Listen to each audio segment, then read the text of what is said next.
If someone were to ask me, Rick, who's the most important jazz musician of all time? I would say, oh, definitely Miles Davis. They might say, well, what about Louis Armstrong or Duke Ellington or Charlie Parker? I'd say, well, they're important too.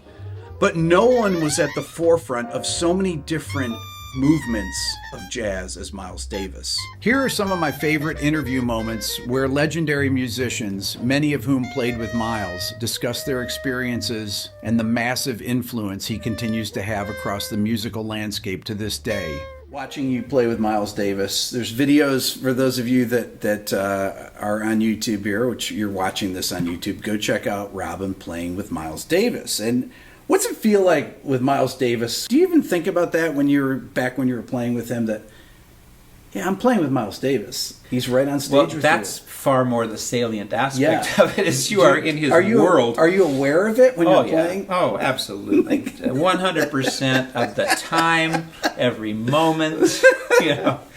You know where you are. What would Miles say after a set? Would he ever say anything? Miles would leave the stage before the band did and disappear. He'd get in a limo, go to his hotel, and he generally traveled separately from us. Okay. Occasionally we were on a flight together. Yeah. But still, Would he wear headphones and not talk to anyone? Well, he definitely would just do his own thing. Yeah. And he must have communicated with you though before you go on stage or something, right? And said, "Nah." He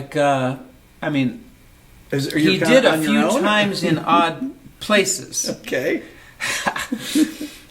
Because before we went on stage, also he you wouldn't see him, and you'd all be by the side of the stage, and then Miles would just sort of kind of walk out, and he'd have his trumpet, and he'd just kind of be walking around, and his tour manager's trying to hook up his wireless to him, and he'd just keep walking. And Miles Davis, and we'd all go out and pick up our instruments, and he just, so he didn't talk to you, or after the show, and we didn't travel together. But every now and then there would be a situation where, you were indeed in the same room with him. Okay. And those situations were always, of course, entirely unique. I'll give you an example. We arrived at a hotel after traveling together that day, and we weren't getting a lot of sleep. Mm-hmm. So what the routine was, you went to your hotel, you ordered some room service, you ate something, and you took a nap, and then you got up and you went to sound check, and that's the way the day went. Right. Up early, travel a long time, all that. So I'm in my room. I've ordered room service, and knock at the door, and it's Robert Irving, who was the musical director. Mm-hmm. He says, "Wow, Miles wants to see you," like as if Miles wants to see me in particular. Uh-huh. It turns out, the whole band had actually been, told to come to the room. But when I walk in, there's only Bob Berg sitting on a couch. Like the door's open, I just walk in, and Bob Berg's sitting on a couch at the far side of the room there. And Miles is standing in front of him, and he's eating a chicken wing. And then he just starts walking towards me while he's eating this chicken wing. And he walks right up to my face like this, And then he goes, "Do you want some chicken?" So... And then we sat around for, about 20 minutes, a half an hour. The whole band kind of straggled in. And he just kind of wanted the band in the room for a while. And I don't even remember what he said or what happened, He said a couple of funny things, I remember. And then he said, "Man, I'm going to bed." So that was that. And we all left. I want to say it's 7 Steps to Heaven record that you have 3 co-writes on, or you have is it that record? Miles Smiles or something like Miles that. Miles Smiles. You have the song RJ, I think it was, Mood and 81. Yes, in 81. So you have 2 co-writes and then one of your own songs on there. Were those the only times you had writing where you had your own music on Miles records? Yes. And tell me about the process of that, bringing in a song for consideration to be on a record. Were these things decided beforehand, or would you say, "Hey, I have a song"? No, we would go to the date and bring our music.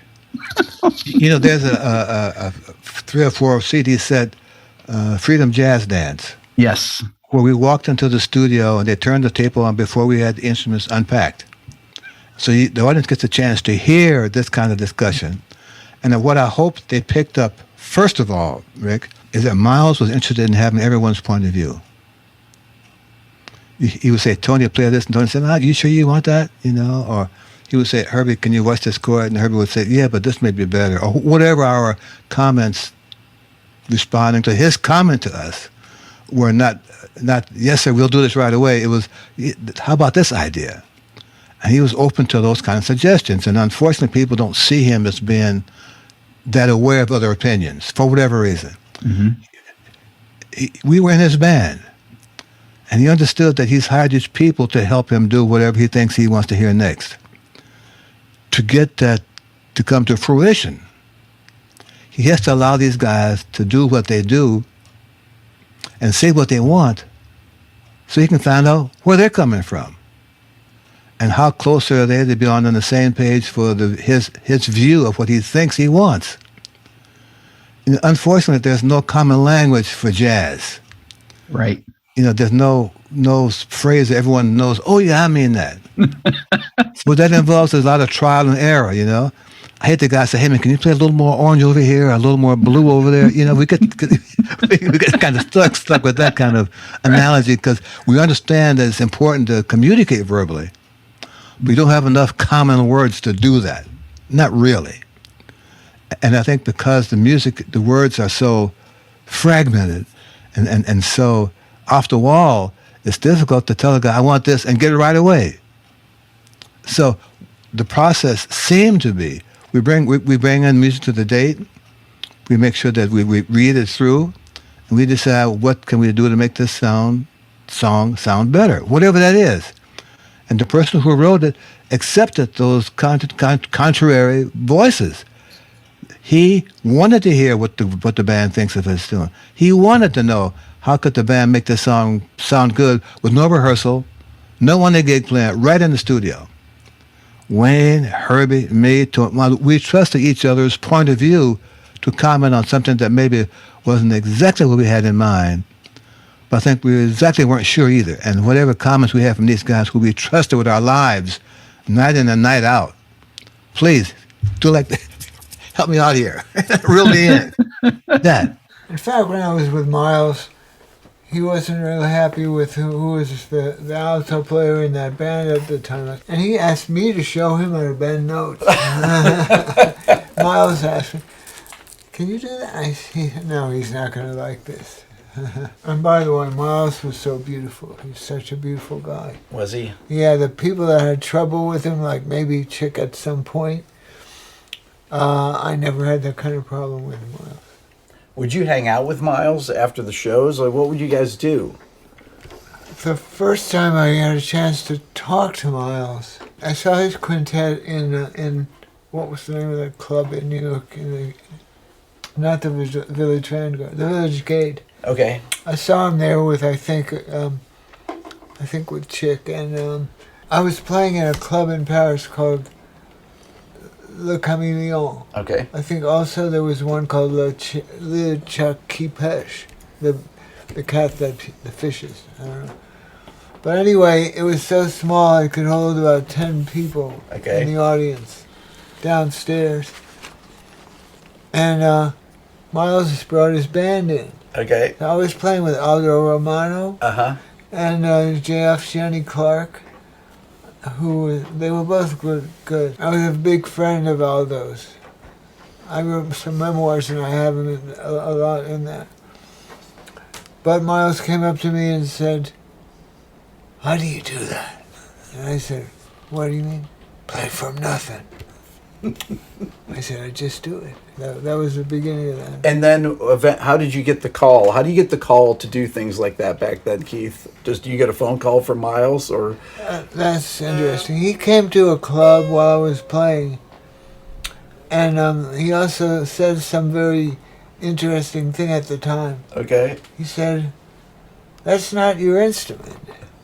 And I said, "Yeah, how do you know that?"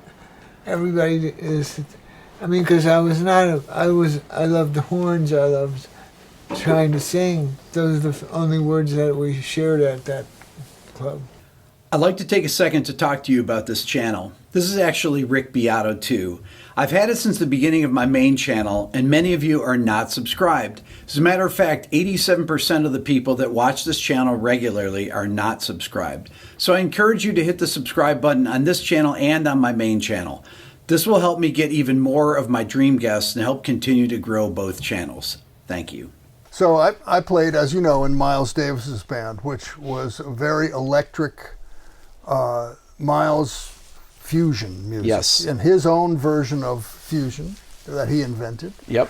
I was in that band for a few years, and at one point, Daryl Jones, the bassist, gave me, we were listening to a cassette of P-Funk live. It was the P-Funk All-Stars. And he said, you know, this is really cool because there's only one drummer in this version of P-Funk.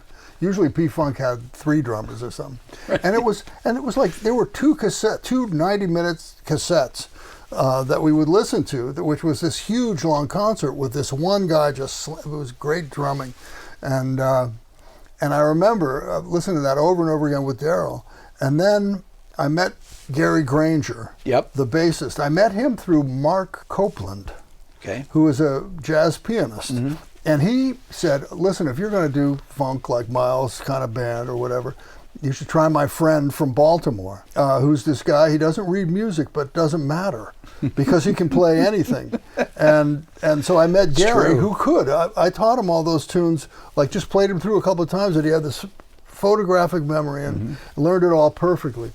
And then Gary said, you know, we played with Mark on piano and some different drummers and really good drummers. And Gary said, you ought to meet this guy who I grew up with. And so I met Dennis, and Dennis was the drummer from that P-Funk tape that I've been listening to. Oh my gosh. And Dennis wanted to get into playing jazz music. He had been in P-Funk for like years, since he was a teenager. He knew about me from jazz, so we started, you know, I was lucky I had this incredible rhythm section. But with Miles, though, it was Star People, and Stern was on that record as well. That's right. 2 guitars. Yeah. 2 guitars. And then Decoy, I think, was after that? Star People, then Decoy, yes. Yeah. And then You're Under Arrest. You're Under Arrest, yeah. Al Foster. Well, Al Marcus Foster. Miller played on Decoy, I think, right? Or was it Daryl? I think it was Daryl. Daryl. Marcus was on Star People. On Star People, yeah. So when I first joined the band, it was Al and Marcus. And Mike, who was my buddy, we were hanging all the time.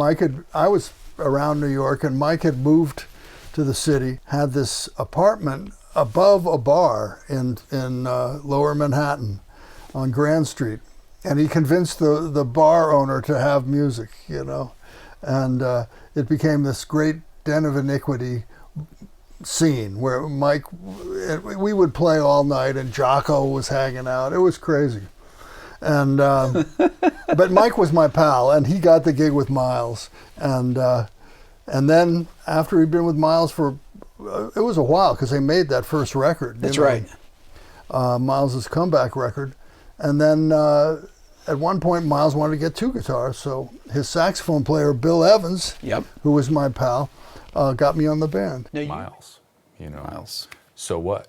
You know, why is that record so iconic? You know, it's the sound, the swing, all these different things, but Miles's solo with such simplicity. It's like this story and where you leave the space, you know, and you know, sentences and phrases. And Miles as a stylistic innovator, as this figure who was very good at keeping his own identity, but surrounding himself with these very visionary people, allows it to happen. He has the balls to say, yeah, no, that's it. It's just going to be D minor for 16 bars, and then just go up half step to E flat minor. And you know, you can even just play this scale if you want, you know. And that's so fun to hear how Cannonball gets in there, and you know,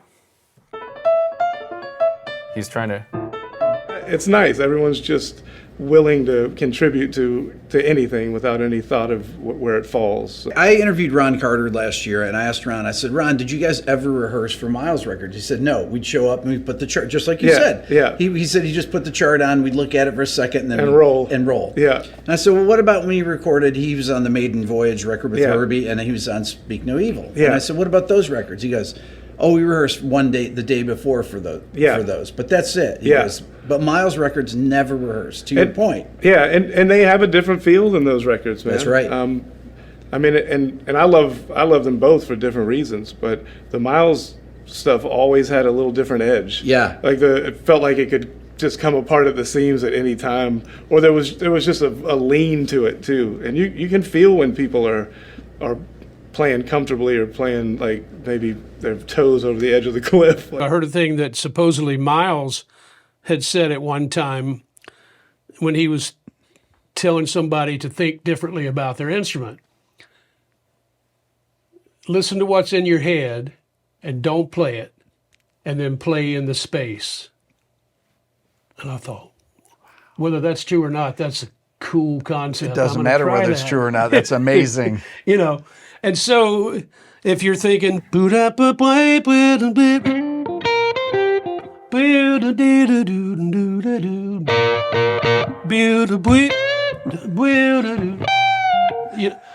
oh, well, that opens up genius. a whole nother door. Yeah. You know? Anytime you can discover something that you never would have thought of, it's all about opening those doors, and they open less frequently as we get older.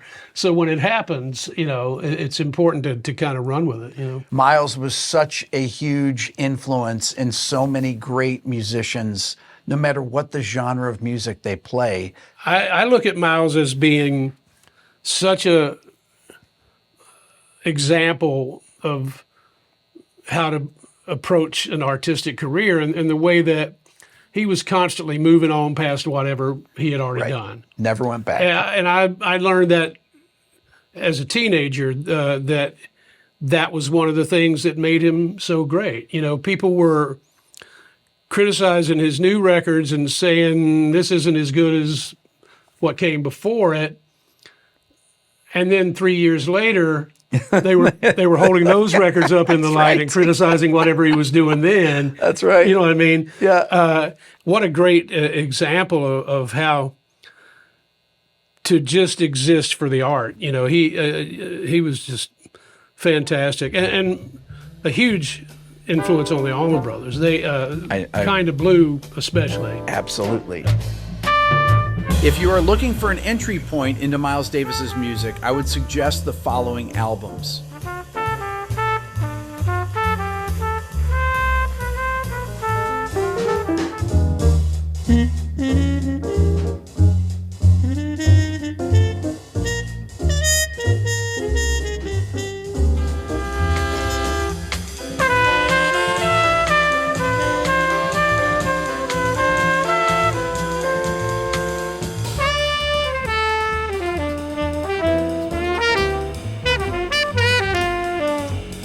Love to know your thoughts. Hit the subscribe button, leave a comment. Thanks for watching.